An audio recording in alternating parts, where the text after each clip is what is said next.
네, 자 이번 시간은요. 자 파전, 김치전, 감자전 아니고요. 경제전 시간입니다. 전의 전쟁, 경제전 시간인데요. 자, 전 국민에게 재난지원금을 지급해야 한다는 논의 급물살 타고 있는 상황입니다. 보니까. 그래서 언제 어떤 방식으로 지급될지 세부적인 조율도 좀 필요해 보이는데. 자세한 얘기 한국경제TV의 송민아 기자 함께 나눠보겠습니다. 송 기자 안녕하십니까? 네, 안녕하세요. 예. 자, 이거 전 국민에게 재난지원금 지급해야 한다 얘기. 네. 이거 지금 여당 쪽에서 나오는 거 아닙니까? 예. 네, 맞습니다. 예.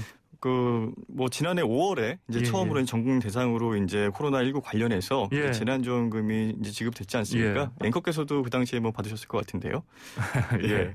그 4인 가족 기준으로 했을 때 이제 100만 원이 지급이 됐었습니다. 저도 이제 바우처 형태로 받아서 그걸 좀 유용하게 잘 썼던 그런 기억이 나는데 당시 정부는 이제 14조 3천억 원 가량의 추경 예산을 편성을 해서 이제 지급을 했었고요. 이게 어느 정도 금액인지 좀 가늠이 잘 안 될 수도 있는데 이게 올림픽과 같은 좀 국가적인 큰 행사를 치르게 되면은 이 정도 비용이 든다고 합니다. 그러니까 이제 작년에 우리나라 같은 경우에도 어떤 올림픽을 치른 거나 마찬가지인 셈이었죠.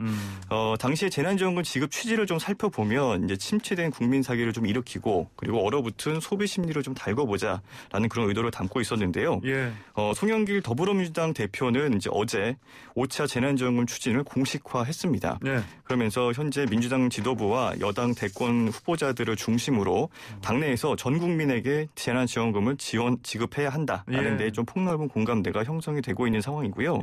김성환 원내수석 부대표 같은 경우에는 이제 8월에서 9월 사이에 전 국민에게 1차 백신이 좀 접종이 좀 거의 마무리된다는 전제하에 재난 위로금 그러니까 재난지원금도 아니고 재난위로금의 지급이 이루어질 수 있다라고 밝히기도 했습니다.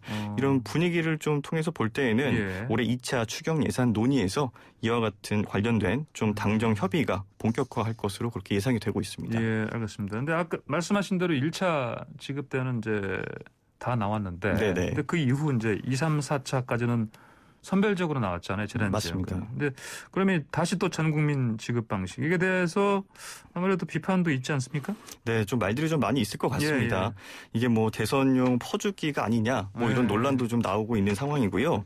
또 코로나19가 장기화하면서 이런 재정 건전성이 그렇게 좀 좋지만은 않은 상황이기 때문에 이게 취약계층을 좀 선별해서 지원을 해야 되는 게 아니냐라는 그런 목소리도 좀 만만치 않게 나오는 그런 상황입니다. 그러면서 이제 지급 방식이나 규모를 놓고 이 어느 정도의 좀 진통이 좀 불가피한 상황으로 좀 보일 것 같고요. 일단 그 윤호중 그 민주당 원내대표 같은 경우에는 최근에 이제 원내대책회의에서 전 국민 재난지원금을 포함하는 추경안의 그 편성과 처리가 시급하다라고 밝힌 바가 있고요. 윤 대표 같은 경우에는 이제 앞서서 이제 2차 추경과 관련해서는 이번 여름에는 좀 움츠러든 그런 실물 경기에 온기를 불어넣기 위해서 추경과 같은 이런 재정 대책을 강구할 예정이다라고 해서 이제 추경을 좀 기정사실화하기도 했었습니다. 더 앞서서는 이제 지난 2월에 이제 대통령과 여당 지도부의 만남이 있었는데 그 당시에 이낙연 민주당 대표가 전 국민에게 재난지원금을 지급을 해야 한다라고 대통령에게 좀 제안을 한 바가 있었습니다.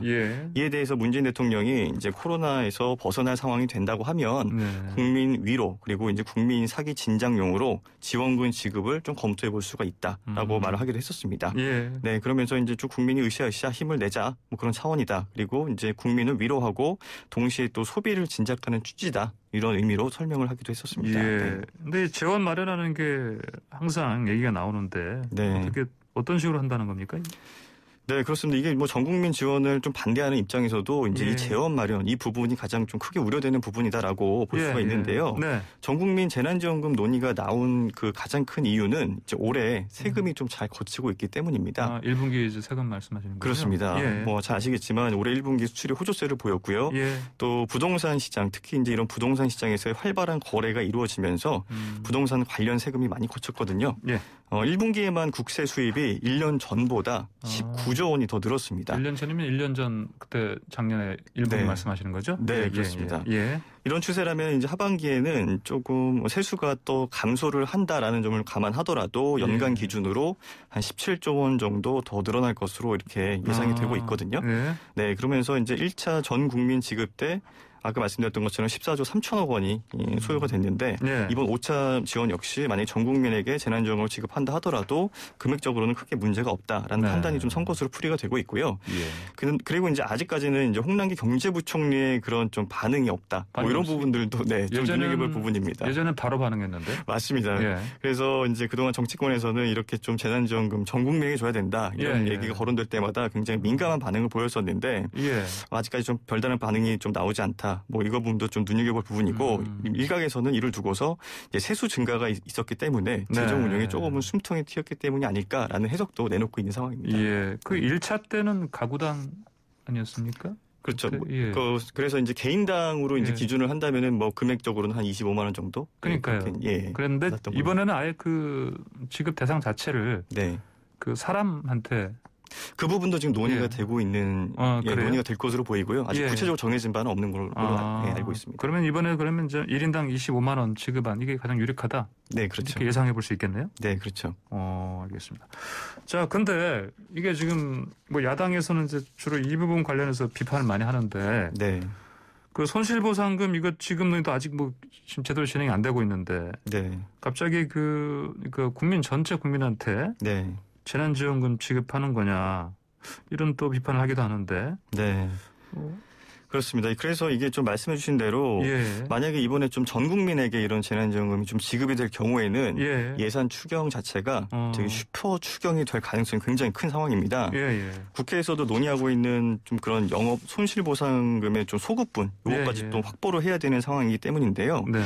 이 손실보상법 같은 경우에는 지난 1월에 이제 국회에 발의가 된 상태인데 코로나19로 인해서 이제 피해를 입은 소상공인들에게 지원을 해야 한다라는 그런 취지였거든요. 발의된 이후에 이제 5개월 동안 지금 뭐 거의 진척이 없는 그런 상황입니다. 그러다 보니까 이제 이번 달에 손실보상법을 통과시킨 뒤에 이르면은 이제 7월쯤에는 전 국민 재난지원금을 지급을 하면서 동시에 이제 소상공인 손실보상도 함께 지원하자라는 계획이 이제 여당을 중심으로 좀 거론이 되고 있는 그런 상황인데요. 그래요. 이렇게 되면은 이제 전체 추경 규모가 이제 30조 원을 훌쩍 넘을 수가 있는 상황입니다. 그렇죠. 과거에 뭐 3차 추경 당시에 35조 원을 넘으면서 이제 사상 최대 추경 기록을 갈아치웠었는데 그 기록에도 좀 근접할 것이다라는 예측들도 나오는 상황이고요. 하지만 이제 문제는 결국에는 이제 재원 확보입니다. 그래서 이제 올해 세수가 17조 원 정도가 뭐 늘어날 것이다라고 말씀을 드렸지만 이게 뭐 4차 재난지원금을 지급하기 위해서 정부가 이미 1차 추경으로 14조 9천억 원을 편성을 했어요. 그런데 이 가운데서 절반이 넘는 9조 9천억 원이 국채였습니다. 뭐 나라 빚이 뭐 거의 뭐 10조 원 가까이 된다는 얘기인데 그러다 보니까 이제 만약에 30조 원이 넘는 슈퍼 추경이 이제 현실화할 경우에는 예산이 모자라는 것은 좀 불보듯 뻔한 일이다. 라는 우려가 나오고 있고요. 이로 인해서 재정 건전성이 좀 악화될 수 있다. 그런 우려들이 계속 나오고 있는 그런 상황입니다. 그래요. 알겠습니다.